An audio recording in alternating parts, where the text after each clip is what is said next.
Hello my friends, I hope you're all doing well. I am sharing a very interesting watch with you today from Spinnaker. I've not seen many Spinnakers in my time and I was excited to be offered the opportunity to share this one with you. This is a limited edition. There's a limited quantity of each of the colourways available of this new variation, and I am thinking already that's a bit of a shame because these new colours are bonkers. I think they are fantastic. They're tapping into the vintage aesthetic with the styling of the watch, but the colours are so vibrant and cool and interesting. That's only scraping the surface of what this watch is all about, and that's what we're going to go into now, a bit more detail about the watch. And is it actually any good? Because it's all well and good me getting excited about it. Will you? Let's have a closer look. So here it is. This is the Fleuss, I just don't know how to say it. Fleuss. How the hell do you say it? Anyway, 145th anniversary limited edition. This is the coral red. They're all $405 US with free shipping. It's normally over $500. The colours are, this one is a coral red, 100 of these, that's all. Then there's a gorgeous cerulean blue, 150 of these. Then there's deep blue, another 150 of these. And what they think is going to be the most popular, fern grey, even though it looks like it's mostly green, there's 200 of these. Again, all the same price, all the same spec, just different colours. So while we're talking about spec, what do we got? Well, this thing weighs 124 grams with a few of the links taken out to fit my ever so manly 7¼ inch wrist. Everything that you see that is metal is 316L stainless steel. Dimensions wise, we're dealing with a 40mm case size, which is a lovely, more elegant wearable size. Length of the watch is only 47. The width of the lugs for this beautiful beads of rice bracelet is 20mm, and it tapers down nicely to 16. And the height, including this domed sapphire crystal with AR coating, is only 11. So the case itself is only 10. So why is it so slim, you may ask? It's got an automatic movement. And how do you make a slim watch with an automatic movement? Well, you stick a myota in there, don't you? It's that nice one. It's the 9039 dateless complication. Very slim, nice smooth sweep of the seconds hand.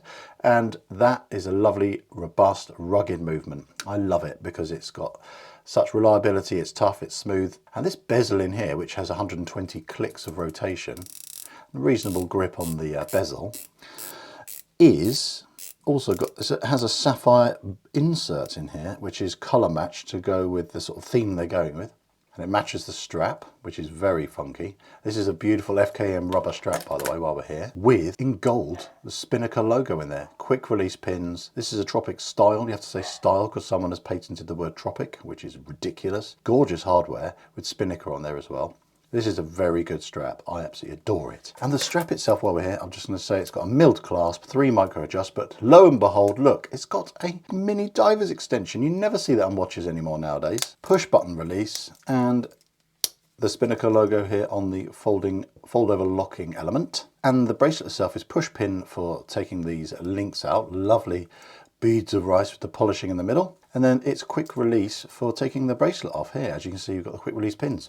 And the lume itself, lumed in the bezel, I'll show you again a bit more later, and on the dial, the hands and the indices is C3 lume, lovely green colour, lasts absolutely ages. What are your nitpicks, Dan? Tell them right now. What are your nitpicks? There's a few criticisms to get the ball rolling. I like to finish this video on a high with the positives, but let's get these few niggles out of the way. The first niggle is this colour. Of all the beautiful colour choices, beggars can't be choosers. I'm grateful for Spinnaker to send me this piece, but I don't like this colourway. Not because of the dial, I think that is gorgeous, but the problem I've got is this bezel insert. It's just a weird colour. It contrasts well with the dial, don't get me wrong, that is great, but it's a funny colour and you just cannot see the markers in that bezel insert. It's just tricky to read. And while we're talking about the bezel, next criticism is 120 clicks, but it doesn't feel like the best one I've ever experienced. It's a little bit stiff, sounds a little bit cheap, got a bit of bounce to it. And by that I mean, as you can see here, it's not engaged with any click, but there's quite a bit of play. This is a weird one as a criticism, but I am struggling to know how to say Fleuss or Fleuss. It's embarrassing because I feel like it's disrespectful to Henry, who effectively is such an iconic person, a pioneer in diving equipment. The ability to breathe underwater.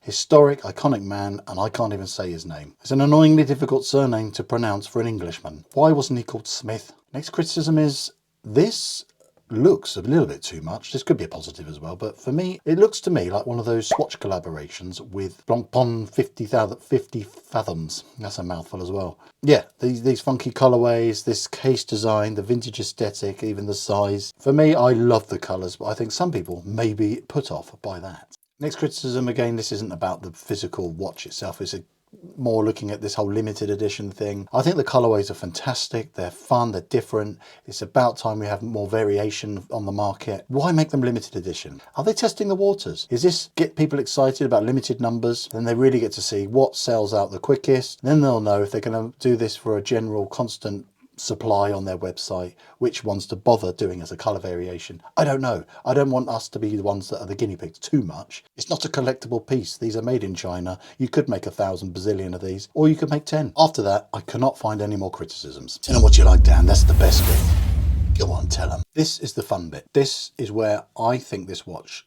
is a must buy. I'm very biased towards vintage looking watches.